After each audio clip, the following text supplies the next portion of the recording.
Bonjour et bienvenue dans Itinérance, notre série de reportages qui explore 20 ans d'action pour l'eau en Rance, Frémur. Nous nous trouvons aujourd'hui à la Passagère, à Saint-Malo, à l'embouchure de l'estuaire de la Rance, pour rencontrer Monsieur Philippe Orveillon. Bonjour. Bonjour Octave. Vous êtes Philippe Orveillon, président du comité des pêches d'Ille-et-Vilaine. C'est ça. Et vous êtes aussi ancien pêcheur en plongée, et notamment en Rance. Qu'est-ce que vous avez pu observer au cours de vos années de plongée sur l'évolution de la qualité de l'eau? Oh, plein de choses. En fait, ça a complètement changé. Après 1995, on a vu une nette amélioration. Il y a eu des travaux d'entreprise, notamment au niveau du traitement des eaux, j'imagine. Et ce qui a permis de monter une pêcherie professionnelle dans l'estuaire de la Rance, en plongée, du fait de l'amélioration de la qualité de l'eau, puisqu'avant ces années 90-95, la qualité de l'eau ne permettait pas de faire une exploitation commerciale des coquillages dans la Rance. Et sur certains paramètres, je ne sais pas, de température, d'espèces végétales, animales dans l'estuaire? On a effectivement pu observer sur on va dire les 20-25 dernières années vraiment des changements assez notables sur la température de l'eau de l'estuaire. Je me rappelle très bien les premières années, donc c'était les débuts des années 2000, quand on a commencé l'activité, on avait tous les ans, aux alentours du mois de février, toujours une semaine où l'eau descendait à 4 ou 5 degrés. Enfin voilà, pendant une petite semaine, voire une dizaine de jours.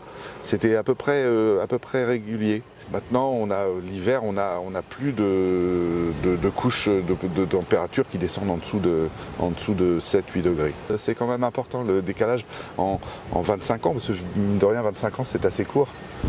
Et ça, sur l'activité de pêche, par exemple, ça a un impact? Ça a eu un impact, je pense, surtout sur la reproduction. Alors pour le coup, ça a été plutôt un impact positif pour la croissance et la reproduction des coquilles Saint-Jacques, notamment, qu'on travaillait. Pour d'autres espèces, j'ai pas de recul, puisqu'on ne travaillait pas spécialement dessus. Mais sur la coquille Saint-Jacques, on a pu remarquer des années de tonte, les années où l'eau était plus chaude l'hiver, enfin moins froide on va dire plutôt. Ces années-là, souvent c'était des bonnes années de recrutement pour la reproduction. Globalement, ce qu'on peut dire aussi pour la qualité de l'eau, parce qu'il faut le noter aussi, ça s'est vraiment bien amélioré depuis 95, pardon. Donc on est monté en classement sanitaire pour les coquillages, en classement B quasiment sur toutes les zones où on travaille, sur la partie aval en fait. On a encore des petits accidents de parcours. Souvent, c'est lors des grosses pluies où il y a une espèce de lessivage. S'il n'a pas plu pendant longtemps et qu'il y a des grosses averses, on a des problèmes de lessivage, mais ça c'est assez ponctuel et assez dur à gérer. Où on peut avoir ponctuellement sur des zones précises des fermetures sanitaires des zones de pêche, mais c'est quand même assez rare. Et souvent aussi l'été, dans la période estivale, parce qu'en fait on s'est rendu compte, je pense, les maires des régions, enfin des villages environnants, des communes environnantes, se sont rendus compte que dans cette période-là, il pouvait y avoir aussi des pics de pollution au coliforme, souvent d'ailleurs, du fait de l'occupation des maisons secondaires par les vacanciers. Et ces maisons secondaires ne sont pas toujours bien raccordées au réseau d'assainissement. Je sais que les mairies font de gros efforts là-dessus pour les contacter presque maison par maison, tester, voir si les raccordements sont conformes et éventuellement proposer aux propriétaires de se mettre aux normes dès que possible. Donc on a encore ces petits soucis-là, mais qui sont en diminution.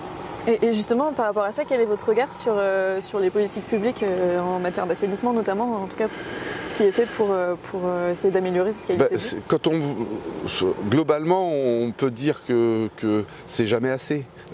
Tant qu'on n'a pas de l'eau en classe A parfaite, avec aucun souci, on peut dire que le travail n'a pas été complètement fait. Mais bon, c'est des travaux qui sont très coûteux et les communes ont des budgets, comme tout le monde, limités. Donc il faut du temps. Il faut du temps. D'année en année, et de changement de maire en changement de maire, on améliore les choses.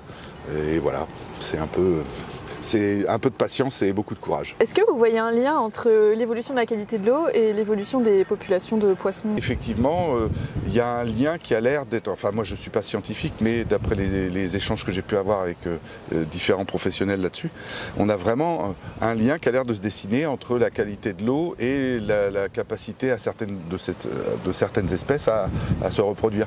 Et là il faut vraiment creuser, affiner, ça prend un peu de temps, mais il y a vraiment quelque chose à trouver. Il y a de fortes chances que la qualité de l'eau impacte un petit peu la reproduction de certaines espèces, en plus du réchauffement climatique. On voit beaucoup moins de juvéniles dans la rance de poissons comme le bar, le mulet, le rouget, enfin il y a plusieurs espèces, la dorade, et les poissons plats, notamment le pli, carlet, sole, qui étaient très présentes en rance il y a 20, 30, 40 ans, et qui sont vraiment qui sont de plus en plus rares, malgré qu'il n'y ait pas une pression de pêche professionnelle sur ces espèces-là. Oui, okay. Et malgré tout, les stocks diminuent. Donc ça c'est assez inquiétant, mais voilà, il faut suivre, c'est pareil, toujours le même truc, il faut trouver des financements, et puis donner du temps au temps, c'est laisser les chercheurs aussi faire leur travail sur la durée, et finiront par trouver la solution.